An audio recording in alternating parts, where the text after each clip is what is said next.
आकाश जी ना social media रे पकई छी जे मु आत्महत्या कर देवी हुए से लोग आत्महत्या करी पारे धौलिया एसी स्मृति रंजन को एक खबर मिलला पर इमीडिएटली ही एक्टेड अपन ताकू लोकेशन पर सब समस्त को सचेत कराला फाइनली से पिला को लोकेट कराला बाय दैट टाइम से तार एटा वेन्स नस काट देतला। विफल प्रेमिकर आत्महत्या उद्यम होटेल रु रक्त जुड़ुबुड़ू अवस्था उद्धार है।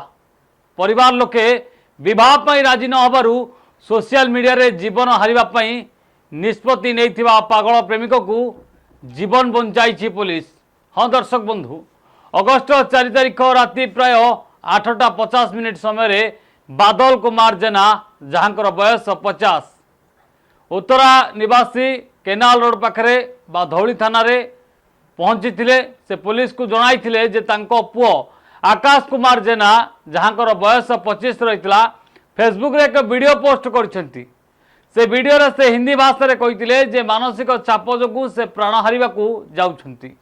तदंत बेले आकाशंको बापा मां को ठारू जणा पड़िथिला जे आकाश बीटेक पाठ पढ़िबा परे बा पाठ पढ़ा सारिथिले पढ़ा समय रे से जने बंगीय झियो को भल पाइथिले किंतु उभय परिवार विवाह को सम्मति देथिले।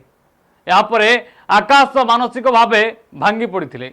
आ अगस्ट 4 तारिख दिन ही से काहाको किछि न कही घर बाहरी जाइथिले।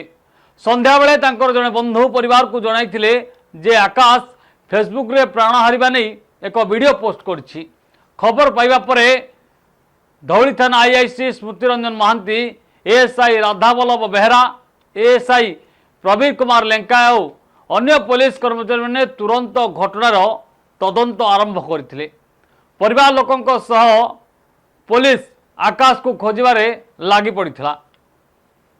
प्रथमे आकाश को मोबाइल बंद थिला परे से व्यवहार करुथुवा एक मोबाइल नंबर मिलिया परे पुलिस तांको लोकेशन को ट्रैक करथिला। शेषरे लक्ष्मी सागर थाना अंचल चिंतामणीश्वर निकटस्थ एक घरोई होटेल रु आकाश को उद्धार कर जाइथिला। उद्धार बेले आकाश को दुई हाथ रे धारुआ अस्त्र रे आघात लागिथिला एवं बहुत रक्त मध्य बाहरुथिला।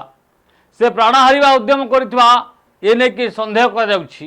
पुलिस भुवनेश्वर कैपिटल हॉस्पिटल को नैथिला एवं सेठारे डाक्टर माने तांको आघात जगह सिलाई करी चिकित्सा करथिले। वर्तमान तांको स्वास्थ्य अवस्था स्थिर रहिछि। तेबे परवर्ती समय जना पड़िबो वास्तव में आकाश को विवाह कौन से कारण भांगी थिला ना परिवार लोक सहमति दउथिले ना उभयों भितर किसी कथा कटाकटी रही तार सत्यासत सामना को आसीबो। आपनको आम भिडियोटी भल लगिला तेबे आम चैनल को लाइक शेयर सब्सक्राइब करने को जमा भी भूलंतु नहीं।